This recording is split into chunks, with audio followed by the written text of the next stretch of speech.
Maléon anka foli ani tanu obe aw bɛɛ lajɛlen amana kɛ jan fanfan ka fɔ a y'a bisimila ka info du jour sanfɛ info du jour min kɔnɔna la an bɛ kuma actualité nationale et internationale kan ka a ta ka détail kɛ ka a di aw ma bi ye mardi 5 novembre 2024 bi info du jour ale kɔnɔna la min ye Burkina Faso les pays des hommes intègres capitaine Ibrahim Traoré min ye ale ye jamana ɲama ye bi Capitaine Ibrahim Traoré a ka wuli ka jɔ a n'a ka cɛsiri n'a ka patriotisme min ye Capitaine Ibrahim Traoré mɔgɔw y'a dɔn k'a fɔ tiɲɛ yɛrɛ la Burkina bɛɛ mago tun bɛ dirigeant qualité min na min ye Thomas Sankara ale bɔlen ye u mago tun bɛ dirigeant qualité min na k'a ye k'a fɔ nin ye Capitaine Ibrahim Traoré ka Thomas ka parcours mɛn Thomas Sankara ale tun bɛ togoya min na ka se ka o kuma mɛn ka se ka a ye ka image ye k'a ka video suivi i b'a dɔn k'a fɔ Capitaine Ibrahim Traoré min ye ale ye i b'a dɔn k'a fɔ ko nin ye awa Thomas Sankara ka héritier yɛrɛ de Capitaine Ibrahim Traoré n'i ye a ta k'a jateminɛ armée kɔnɔna la officier min gɛnna ka radier ka bɔ armée kɔnɔ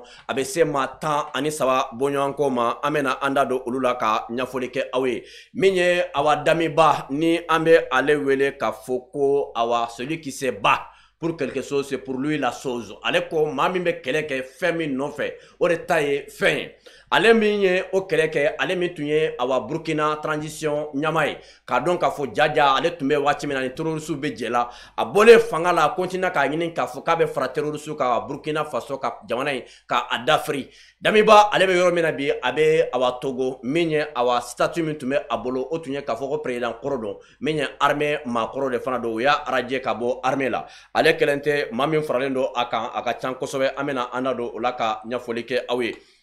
mɔgɔw radielen ka bɔ armée kɔnɔna la an y'a ye k'a fɔ Burkina Faso u ye wulikajɔba daminɛ sisan min ye 13 tonnes de réserve d'or 13 tonnes de réserve d'or u ye a ye min ka o mara sisan o maralen don Burkina ka wagane kɔnɔna la min b'a yira k'a fɔ ko o sanu ninnu o ye Burkina bɛɛw ta de min ye k'a daminɛ Blaise Compaoré ka temps wagati la ka se fo bi ma min ye hali tonne 1 tun maralen tun tɛ Burkina bolo ye sanu bɛ bɔ Burkina nka san mana ban o ye a bannen sanu foyi tun maralen tɛ Burkina bolo n'i ye a ta ka jateminɛ réserve d'or de pétrole ko France ka ale 4e ye diɲɛ kɔnɔ mais sanu denkɛ kɛlɛ o tɛ France fɛ France ka colonies France bɛ ka bin olu de kan a bɛ k'olu ka nafolo de cɛ tɔgɔ dɔ la tɔgɔ min ni kumasulu ko don ka taa ni a ye a fɛ yen min ye AES jamanaw ye min ye an sɛgɛn kosɛbɛ sanu min bɛ an fɛ sanu bɛ bɔ mais nka réserve foyi tɛ an bolo min maralen don an bolo Burkina Faso min ye Capitaine Ibrahim Traoré olu ye baara daminɛ ka ban déjà min ye 13 tonnes de réserve d'or ko o maralen don u bolo yen an bɛ an da don o la ka ɲɛfɔli kɛ aw ye Capitaine Ibrahim Traoré a ka sorti fɛn fɛn mana kɛ adamadenw bɛ wasa k'a dɔn k'a fɔ nin ye mɔgɔ sugu jumɛn ye sabula kodɔn ni famali min bɛ a la ni Capitaine Ibrahim Traoré kumana don o don patriotisme a bɛ o de bange adamadenw na k'a dɔn k'a fɔ ko fɛn min ka bon ni fɛn bɛɛ an bolo o ye faso ko ye ka faso ta k'a yanga Capitaine Ibrahim Traoré ka bɔli bɛɛ a b'a yira mɔgɔw la k'a fɔ ko faso de ka bon a bɛ faso a bɛ o de yanga kosɛbɛ min ye Burkina bɔra ka avion dɔ sɔrɔ kɔsa in na ni an bɛ a wele ko Air Burkina ni Air Burkina ni ale ta ka jateminɛ compagnie aérienne don compagnie min don min ye ka adamadenw ta jamana ni jamana a bɛ kɛ sababu ye ka sɔrɔ la don Burkina kun o avion ka mɔgɔw ta ka bɔ Burkina ka taa jamana wɛrɛw kan ne ka mɔgɔw ta ka bɔ jamana wɛrɛ ka taa jamana wɛrɛw kan Air Burkina bɛ o min kɛ o bɔra ka san sisan avion tun tɛ u bolo fɔlɔ a bɔra k'o sanni min kɛ sisan an ye a ye k'a fɔ Burkina bɛ dɔw fana tun b'a fɛ k'o baara k'o lagosi Capitaine Ibrahim Traoré bolo a bɔra ka tiɲɛ fɔ u ɲɛna mɔgɔ mɔgɔ bɛ Burkina bi bɛɛ lajɛlen bɛ ka baara kɛ faso de ye a bɛ baara kɛ faso ye a ka di aw ye a man di aw ye an bɛ an da don o fana la ka ɲɛfɔli kɛ aw ye nka sani an ka se min ye officier mun radiera an bɛ a daminɛ avion min bɛ yen ni an b'a wele ko Air Burkina Air Burkina Capitaine Ibrahim Traoré ka yeta kɛra mun de ye k'a ka sortie sɔrɔla mun de fɛ an bɛna ale ka passage de k'a la aw ka se k'a ka passage aw ka se ka ale lamɛn n'a bɔra yen an bɛ an da don o la ka ɲɛfɔli kɛ ni an bɔra yen wagati min na fo ka taa se officier mun gɛnna ka bɔ armée kɔnɔna la armée Burkina bɛ kɔnɔna la an da na se o fana ma réserve de pétrole réserve d'or an da na se o ma an ka jɛ Capitaine Ibrahim Traoré a ye sortie min kɛ an ka jɛ k'a ka sortie an ka jɛ an ka lamɛn. Nous avons tous suivi les efforts qui ont été faits pour pouvoir acquérir un nouvel avion. La dernière fois, j'étais obligé de recevoir la semaine passée 2 mécaniciens de la compagnie qui, dès l'arrivée de l'avion le 2 du mois dernier, le 3 déposent une demande de démission. Et un dépose la demande de démission le 3 pour prendre effet le 4 et l'autre prenait effet donc le 31 octobre. Et pour cause, ils demandent une augmentation des salaires de plus de 2 millions. C'est du sabotage. Et je pense que c'est un manque de patriotisme grave. Le conseil d'administration a essayé, vaille que vaille, de les raisonner. Ils sont même allés faire des concessions jusqu'à 400 000 francs de plus sur leur salaire et tout. Ils ont refusé catégoriquement, ils ont refusé de travailler. Pendant qu'on sait bien que l'avion, à chaque vol, on a besoin de vérifier un certain nombre de choses pour qu'il puisse se relancer. Mais ils ont refusé de travailler pendant que le nouvel avion venait d'arriver. Ça, c'est du sabotage pur et dur. Un avion qui arrive le 2 et le 3, vous décidez de ne pas travailler, des mécaniciens. Nous étions obligés de les recevoir et de passer donc le message qu'ils vont travailler de gré ou de force. On ne demande pas à quelqu'un, nous n'allons pas négocier encore. Ils vont travailler et c'est ce qui est en train de se faire. À l'armée de l'air, il y a des mécaniciens qui ne touchent pas ce qu'eux ils touchent, mais qui se sacrifient jour et nuit pour que les appareils soient en vol pour pouvoir soutenir les forces combattantes. Ils n'ont jamais réclamé un franc de plus. Donc ce sont des genres d'esprits que nous sommes en train de combattre.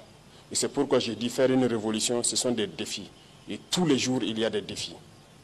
Et il en sera ainsi. Pour tous ceux qui vont essayer de saboter, nous prendrons les mesures qu'il faut, de gré ou de force. Ils vont faire ce qu'ils doivent faire pour la patrie. Nous n'allons plus tolérer un certain nombre de choses. L'heure de la sensibilisation est passée. Il faut que tout le monde se mette au travail au profit de nos masses populaires. Les Burkinabés ont assez souffert et continuent de souffrir. Il faut qu'à un moment donné, ça s'arrête. La masse populaire a le droit aussi de connaître un peu de joie, de vivre et de savourer ce qui appartient au Burkina Faso, nos richesses. Ninde Capitaine Ibrahim Traoré, ninde akumakan ode kama wati be kumakan min kadne Burkina o ye kumakan fila ni ye amembe ni sonja kosɛbɛ a dɔ ye jumɛn ye min ye Thomas Sankara ka awa discours ba min kɔnɔna la ni a b'a fɔ ko la patrie ou la mort nous vaincrons ni ye nin ye i b'a ye k'a fɔ Burkina bɛɛ ye mɔgɔ sugu jumɛn ni tilara k'a mɛn tuguni k'a fɔ ko les pays des hommes intègres i b'a dɔn k'a fɔ tiɲɛ yɛrɛ la kumakan fila in nin bɛ Burkina bɛɛ bolo Burkina bɛɛ na a ka kan m'a fɔ patriotisme tɛ tɔw la de nka Burkina bɛɛ ka patriotisme fanga ka bon kojugu Capitaine Ibrahim Traoré a ko olu ye gɛlɛya min kɛ ka se ka avion sɔrɔ olu bɛ a gɛlɛya u bɛ a dɔn avion nana le 2 le 3 mécanicien fila olu y'a ɲini k'a fɔ ko u b'a fɛ ka démissionner o mécanicien fila bɛ démissionner ni a kun ye jumɛn de ye ko sabula ko u bɛ k'a ɲini ko ka dɔ fara olu sara de kan sara min ko ka taa u bɛ ka min ɲini k'a fara o sara kan k'a ka ca ni 2 millions ye avion ninnu bɛ ka ɲini de k'a b'a fɛ ka o avion ɲini kunya de ka dɔ fara jamana budget kan ka jamana économie k'a booster a ko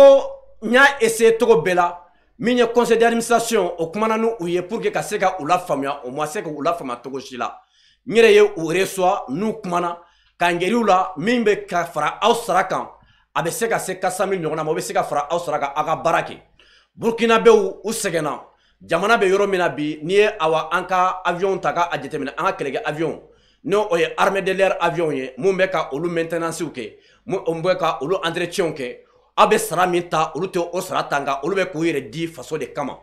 o b'a yira k'a fɔ faso de ka bon ni fɛn bɛɛ ye wagati kelen min na Burkinabɛw olu bɛ a sigi min ye fond de soutien à l'armée Burkinabɛw b'o sigi wagati min na ka se ka dɔrɔmɛ kelen kelen fila fila k'u fara ɲɔgɔn kan fo ka miliyari bɔ k'a di jamana marabagaw ma wagati min na mɔgɔw bɛ k'u ka nasɔngɔ tigɛ k'a di jamana marabagaw ma min bɛ se k'a to jamana in a bɛ basigi cogoya min na wagati la nin ye Burkinabɛ den dɔw de mankan ye ko fo ka dɔ fara olu sara kan 2 millions min ka ca ni o ye a ko a ka di u ye a man di u ye u bɛ baara kɛ jamana ye foyi tɛ fara a kan 400 000 min ka fara kan n'u bɛ o minɛ u ko o minɛ n'u tɛ o minɛ u k'a to yen baara in kɔni kɛ a ka kɛ o wari la sɔn a ka kɛ fu sinon baara in kɔni kɛ a bɛ kɛ ko ka jamana kɔnɔdenw na faamuya sensibilisation ko wagati tɛmɛna ka ban an bɛ révolution wagati min kɔnɔ Burkinabɛw sɛgɛnnen don an ka taa ɲɛfɛ joona min bɛ se k'a to degun min bɛ Burkinabɛw kan degun bɛ se ka wuli cogo di n y'o de fɔ n ko président n'i y'a kumatɔla ye tan a yɛrɛ de kɛra exemple ye a jɛn'a yɛrɛ sara caman ko ka se k'a to min bɛ se ka to jamana bɛ se ka lafiya cogo min na ne o la n'a ye appel bila jamana kɔnɔdenw ma k'u ka wari bɔ u tɛ se ka ban sabula u b'a dɔn k'a fɔ président yɛrɛ jɛnna fɛn caman ko nin de Burkina Faso le pays des hommes intègres o de kama an b'a fɔ Burkinabɛw ye o ka patriotisme capitaine Ibrahim Traoré ni a ye 5 ans kɛ Burkina kɔnɔna la 5 ans bɛ ban yɔrɔ yɔrɔ an bɛ a ye k'a fɔ Burkina kɔni kɛ tiɲɛ yɛrɛ la jamana mun bɛ yen ni an b'a fɔ olu ma ko fantan jamanaw a bɛ bɔ olu la ka kɛ pays développé siga foyi tɛ a la sabula capitaine Ibrahim Traoré a bɛ sira min kan sira min don a bɛ maa hakili sigi kosɛbɛ a bɛ jigisigi di maa ma kosɛbɛ nin min kɛra sisan i b'a dɔn k'a fɔ nin ye patriotisme dɔ ye nka nin bɔlen ye min ye réserve d'or fana ye ka sanu ɲini ka sanu mara u bolo sanu min bɛ ka bɔ Burkina san ka taga n'a ye a ka ca Mali bɛ o toga kelen na Niger bɛ o toga kelen na mais min ye sanu a garamu kelen a maralen tɛ ni jamana si bolo jamana kɔni ta bɛ kɛ u bɛ sanu bɔ mais sanu bɛ bɔ ka taa n'a ye sabula ani diɲɛ jamana mun bɛ yen ka ani olu bɛ baara la ɲɔgɔn fɛ n'o o société entreprise minière mun bɛ an fɛ yan olu kɔni y'u ta kɛ ka bɔ ka taa n'a ye mais an bɛ yɔrɔ min na ko bi capitaine Ibrahim Traoré u sera ka sanu mara u fɛ yen bi fo ka taa se toni 13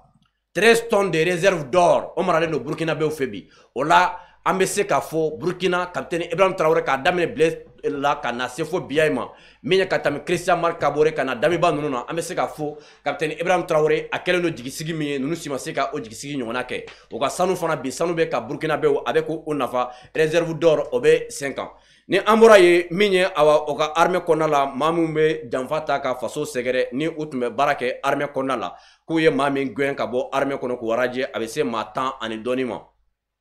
n'i ye a ta ka jateminɛ min ye lieutenant colonel Damiba Paul Henri Sawadogo Damiba ale bɛ maa gɛnnen ninnu na ni ale ye Burkina jamana ɲamakɔrɔ ye transition ɲamakɔrɔ don Damiba o ye ale gɛn armée maa tɛ bilen tuguni a pension tɛ d'a ma sara tɛ d'a ma tuguni a bɔra armée kɔnɔ pewu a y'ale radier ni ale bɔra ye min ye le commandant Awuba Abdul Aziz Bamen Taïch ale fana gɛnna ka bɔ armée kɔnɔ ale fana tɛ armée maa ye tuguni ni o gɛnna n'o bɔra ye min ye lieutenant colonel Sonda Kewele Chere Bio ale fana gɛnna ka bɔ armée kɔnɔ ale fana tɛ armée maa ye bilen tuguni fo ka taa se min ye le colonel Bamuni ni ale fɔra Dj Ivis i bɛ Bamuni dɔn Bamuni min tun ye farala terroriste ka faso ka ɲini ka faso dafiri Bamuni ale fana bɛ a la fo ka taa se min ye lieutenant colonel Boubacar Keita ale fana bɛ a la lieutenant colonel min ye Malik Dama Ndi ale fana bɛ a la min ye le capitaine Maïga Christophe ale fana bɛ a la min ye le colonel lieutenant colonel Wedrago ale fana bɛ a la fo ka taa se capitaine min ye Kulu Janti ale fana bɛ a la maa min bɛ a la a bɛ se maa 10 ani 5 ɲɔgɔnna ma fo ka taa se capitaine Aboubacar Ouattara ale fana bɛ a la lieutenant colonel min ye Sek Hamza Tidiane Ouattara ale fana b'a la lieutenant Kida Abdul Razak ale fana bɛ a la ninnu bɛɛ lajɛlen faso denjugu dɔw ye mun gɛnna ka bɔ armée kɔnɔ pewu an b'a fɔ capitaine Ibrahim Traoré a ye maa mun gɛn ka bɔ armée kɔnɔ hali bi maa de bɛ yen k'i tɛ se ka faso k'i tɛ se k'a servi a ka kan olu ka se ka gɛn ka bɔ armée kɔnɔna la min ye an ka bi info du jour ye an ye a kanu ka kɛ Burkina bɛ ka exploit min kɛ ka daminɛ u ka avion kow la ka taa se u ka tonne de réserve d'or ma fo ka taa se officier mun gɛnna ka bɔ armée kɔnɔna la an tun sigikun tun ye o ye an b'a ɲini aw fɛ aw ka continuer ka abonner an ka chaîne YouTube la n'o ye Ganji Malien ye ala ka an bɛn sigi ɲɔgɔnna wɛrɛ ma wassalam.